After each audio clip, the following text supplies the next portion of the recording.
bilmədən şey olur. Belə? Ha, belə.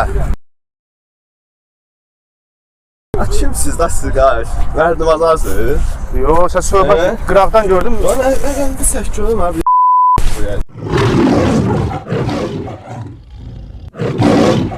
Dava eləmək istənsə, gedə qıraqda eləyər. Deyirəm, qol cüzümə, bel cüzümə, göstərin. Necə sizə bilərsiniz? Kimdir Respublika çempionu? Bu, yoxsa bu? Sən? Mən o UFC-də dövüşdüm. Sən də qaldım ki, sırtım gələm. Sən nə idmanla məşğulsan? Sən bağlamaq bilərəm. Yoxsa bizi vurmaq istəyirsən burada? Yox, çəkib qırağa qarışla söhbət edeyim görüm, dərdilədir Döyüşmək istənsə problemdir, axırda gedək döyüşək səndən. Hə, problem yoxdur. Amma sözümüzü əldə eləyə gedək. Hə, problem yoxdur. Gəl bura. Gəl.